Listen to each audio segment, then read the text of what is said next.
আপনি বারবার বলছেন যে ইসলাম কি চায়, ইসলাম কি বলে। আপনি তো ইসলামের একমাত্র ব্যাখ্যাকারী ব্যক্তি না, এবং আমার মনে হয় আমরা কেউ মানবো না আপনাকে সেই অবস্থায়। আর যেই মুসলিম সে নিজের বিষয়গুলো নিজের মতো করে ঠিক করতে পারে, তার বিশ্বাস তার কাছে, অন্য কেউ তার উপরে কিন্তু আরোপ করতে পারে না। এবং আমাদের দেশ ইসলামী আইনের উপরে চলে না, আশা করি কোনোদিন চলবেও না। এটা আপনাদের দাবি হতে পারে কোনো কোনো সংগঠনের, এখন পর্যন্ত আমরা সেই অবস্থায় নেই। এবং আমার কাছে এই কমিশনের প্রতিবেদনের সবচেয়ে গুরুত্বপূর্ণ দিক হচ্ছে ওরা শেষে যে একটি ইতিহাস একভাবে তুলে ধরেছে যে বাংলাদেশ স্বাধীন হওয়ার পর থেকে প্রতি বছরে কি ধরনের পরিবর্তন নারীদের অধিকারের ক্ষেত্রে করা হয়েছে, এবং দেখা যাচ্ছে একটা ধারাবাহিকতা আছে। 50 বছর ধরে বাংলাদেশের নারীরা সমান অধিকারের দিকে এগোচ্ছে। একদম 72 থেকে শুরু করে তাদের প্রথম যে বিষয়টা তারা এখানে তুলেছে যে যুদ্ধ অপরাধের শিকার যে নারীরা হয়েছে, যারা বীরাঙ্গনা ছিল, তাদেরকে যখন স্বীকৃতি দেওয়া হয় 72 সনে, এবং অলমোস্ট গত বছর আমরা দেখেছি বীরাঙ্গনাদের সন্তানদের জন্য আবার ব্যবস্থা রাখা হয়েছে আইনের মাধ্যমে।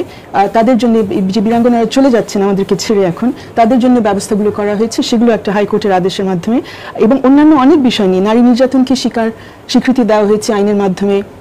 নারীদের কর্মসংস্থানের অধিকার, এবং নারীদের কারণে বাংলাদেশের যে তারা যে এত বড় অর্থনৈতিক অবদান রেখেছেন পুরুষদের চাইতে বেশি। আমরা গার্মেন্টস শ্রমিকদের মাধ্যমে যেভাবে লাভবান হয়েছি, সেই নারীরা কিন্তু আমাদেরকে লাভবান করেছে। তো একদিকে আমরা এইসব লাভ নিব, এইসব মুনাফা নিব তাদের কাজের মাধ্যমে, কিন্তু তাদের অধিকার আমরা দিব না, এটা তো হতে পারে না। আর আপনার কথা থেকে যেটা পাচ্ছি যে আমরা 50 বছরে আমাদের যে অর্জন হয়েছে, আমরা যেভাবে এগিয়ে গেছি, আপনি আমাদেরকে আরো 50 না হয়তো 500 বছর পিছনে ফিরে নিয়ে যেতে চান। এটা আমার মনে হয় শুধু নারীরা না, পুরুষরাও বাংলাদেশ এগুলো মানতে চাইবে না। কারণ আপনি এখন যে প্রযুক্তি ব্যবহার করছেন, আমি তো কাগজ কলম নিয়ে আছি, একটা ছোট নোট বই আর কলম, আপনি তো আধুনিক প্রযুক্তি নিয়ে এসেছেন। শরিয়াতে কিছু লেখা নেই, বাট আধুনিক প্রযুক্তি, তাই না? তারপরে তো আপনি শরিয়ার বাইরে গিয়ে অনেক কিছু করতে পারছেন। তো শরিয়া তো আমাদের সব কিছুতে নির্ধারণ করে না। তাছাড়া আমরা সংখ্যাগরিষ্ঠ মুসলিম হলেও আমাদের দেশে আরো অনেকেই আছে, তারাও শরিয়া আইন দিয়ে তারা চলবে না, তারা নিজেদের আইন নিয়ে চলবে। অথবা ইনফ্যাক্ট কেউ নিজেদের আইন নিয়ে চলার কথা না, একটা সংবিধান আছে, আমাদের আন্তর্জাতিক আইনও আমাদের পালন করতে হয়। বাংলাদেশ আলাদা কোনো গ্রহের মধ্যে বাস করে না, বাংলাদেশ এই পৃথিবীতে আছে, জাতিসংঘের অধীনে আছে। আমরা নানান ধরনের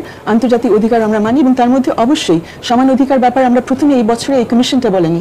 সমান অধিকারের কথা বাংলাদেশের প্রত্যেক সরকার, ইভেন যে সরকারগুলোতে জামাত একসময় ছিল, সেই সরকারগুলো মেনেছে যে সমান অধিকার বাংলাদেশে থাকবে, এবং বাংলাদেশ সমান অধিকার, নারী পুরুষের সমান অধিকারের প্রতি শ্রদ্ধাশীল।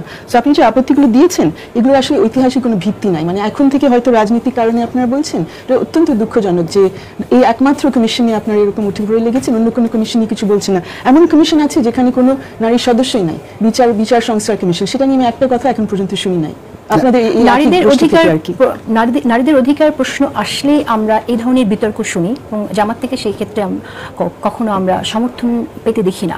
এটার কারণ কি আসলে? এটা কি আপনাদের রাজনৈতিক কোনো কারণ নাকি অন্য কিছু? কারণ এটা তো আমাদের তো ইসলামী শরিয়া আইনে তো দেশ চলছে। এখানে জামাত বলতে মূল বিষয় না, আমি কিন্তু ন্যায্য অধিকারের কথা যেটা বলেছি, আজকে শুধু 50 বছর কেন, 1500 বছর শুধু নয়, পৃথিবীর ইতিহাস শুরু থেকে আদম আলাইহিস সালাম থেকে শুরু করে আল্লাহ সুবহানাহু ওয়া তাআলা নারীদের যে সর্বোচ্চ অধিকার দিয়েছেন, এই অধিকার যদি ইস্টাবলিশ করা যায়, তাহলে মা বোনদের যে সম্মান মর্যাদা, এটা কিন্তু ইস্টাবলিশ হবে। ইসলাম কিন্তু নারীদের অসম্মানিত করেন কোথাও। আর আমার সবচেয়ে এখানে যে বড় আপত্তি, এখানে যেটা বিশেষ করে